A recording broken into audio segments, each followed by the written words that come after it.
Yo, what's going on, guys? It's Houston Sports Talk back another video today, and we're going to be talking about the most recent signing in the MLB as the Chicago Cubs have re-signed, not re-signed, as they signed Trey Mancini, first baseman slash outfielder, can play right, plays right field, and first baseman can play left field, but can play left field, but doesn't really do it that much. As an Astros fan, I first want to say thanks to Trey Mancini, for. I know it was a very short time in Houston, but he did some decent things. He was not good in the playoffs, but I know it doesn't matter that much. But he was really good in the regular season. Was hitting really good in his first month as an Astro. Was playing really, really good. I think he made history against the game. Against somebody, was it the White Sox or somebody? Or maybe it wasn't the White Sox, or maybe it was somebody, and or maybe it was the Guardians. I think it was the Guardians actually, where he hit 2 home runs in a game, and it was like his second or third game as an Astro. One was a solo, one was a grand slam, and I think no one's ever done that in their first appearance. In his first game ever as an Astro, he hit a home run. His first ever start as an Astro, he hit a home run. So he was great in the regular season. He struggled in the playoffs. It was his first ever appearance in the playoffs. And, this guy's a good hitter. I mean, he's 230-something batting averages here, 18 home runs, 63 RBIs. He's a good hitter, and this is not like the Cubs' first move. They've been making great moves this offseason, picking up superstar Dansby Swanson, who had a 295 batting average, 60-something batting average, 26 homers, 95 RBIs. Also added in Cody Bellinger, 211 batting average, I think 19 home runs, 68 RBIs. So you add in those 3 pieces. You have other guys like Patrick Wisdom at third base. He should have another good 2023. Also added in Eric Hosmer, not too long ago. Has struggled in 2022, but I think he could have a bounce back year. Only had 8 home runs and 44 RBIs with a 230-something batting average last year. But also, to add the fact, I don't think he was playing that much in Boston last year, so I think he played in San Diego too, so I think, last year wasn't a great year for him, but I think he could have a bounce-back year next year in Chicago. They got other pieces, some pitching pieces, panning out. They got a lot of young guys. Suzuki, the center fielder, is coming back for his second year next year. He had a good rookie season.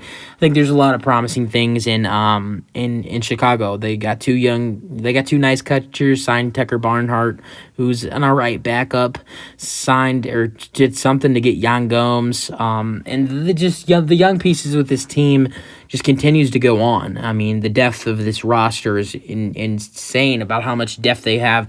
It's not like they have any superstars. They do have a superstar in Dansby Swanson, but that's about it with that. Still have Ian Happ as well. He's really good. And so the depth of their roster is just crazy. Is how many good hitters, average good hitters they have is insane.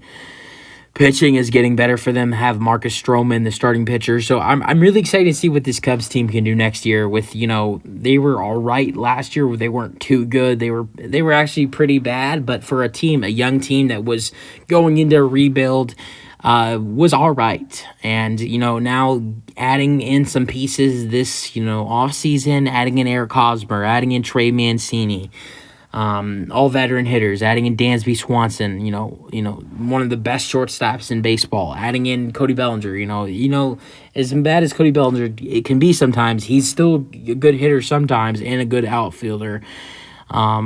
Still bringing back some of their other pieces like Ian Happ, and I know they lost Concheros, but I don't know if they'll make the wild card, but I think with some of these additions they've added in the 2023 free agency and trades, I think that they got a shot to make that wild card spot. I think what are there 7 teams that make it, or 7? It's not. It's either 7 or 8, or maybe it's 6. It's 7 or 6 that make it into the wild. I think it's 7 because they were trying to make up their mind if it was going to be 7 or 8 when the MLB and the Players Association were on strike, and I think they decided 7. I think one, the number 1 team gets the bye, right? Or no? Is it? Oh, no. Actually, no, it's 6. Yeah, it's 6. the number 1 seed and number 2 seed get a bye, and then the 3 plays the 6 seed and the 4 plays the 5 seed. So yes, sorry, it is 6. So, and they were trying to decide if it'd be 7. So it is 6 in the playoff in the wild card. It's the 3 through 6 seeds in the wild card. 3, you got 3 versus 6, 4 versus 5. So I think they got a shot of possibly making that wild card. Do I think it happens? I don't think so, but I'm not going to rule them out. I think for sure you got a shot, but we'll see. I think it could be interesting going into next year, because they've added in some talent. They've added in some talent for sure. And I think Trey Mancini should be good for them next year. I think I think what the Astros needed, and I think, after they added in Jose Abreu and re-signed Michael Brantley, there was no way of re-signing Trey Mancini. But what the Astros kind of needed, if Trey Mancini would have had a full season with the Astros, I think he could have been really good for the Astros. And I think we kind of made the mistake of, not bringing him back. But we had the chance to bring in Jose Abreu. We had the chance to, re-sign Uncle Michael Brantley. So I think that we made right decisions with that. So, but I wish Trey Mancini the best of luck in 2023. I don't know where will he be playing. That's an interesting factor.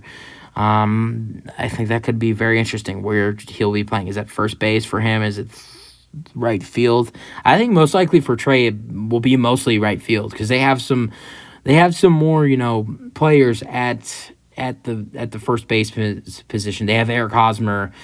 They have Alfonso Rivas, who's actually my cousin is his agent. So just want to throw out that interesting fact. So I possibly could get him on for an interview. I'm working on that. So keep an eye on for that. Alfonso Rivas, first baseman for the Cubs. That's in the working. But so I think that the Cubs, they have a lot of talent, and I think most likely Mancini will play in right field, but I think he is an option for first.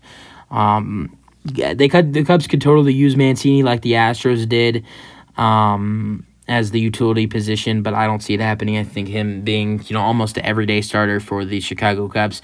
Also do want to add one more part to this as I finish up here. This deal is a 2-year deal, if I didn't already mention it. I think I did mention that, but it comes with an opt-out, so next year he can opt out of his contract and become a free agent. We'll see if he does that. You guys let me know what you guys think about the signing. It should be really interesting to see how he plays and how the Cubs do this season with all the moves they've made. And this really is the video. Hope you guys enjoyed, and let me know your thoughts on this signing. Peace out. Trey, thanks for everything you did for the Stros. I know it wasn't that long, only, didn't last long, but you always gotta, Astros, as an Astros fan, I always gotta, give thanks to anybody who's, I don't care if they were here for 2 months. They were a part of our organization, so I know he didn't do much in the postseason for our World Series run. Well, actually, he did make some decent plays on defense in the World Series in those final games, and had a single or two in one of the World Series games. But besides that, he didn't really do much in the World Series or the playoffs. So, but I wish him the best of luck in Chicago, and we'll see how he does in 2023. Let me know your thoughts on the signing, and peace out.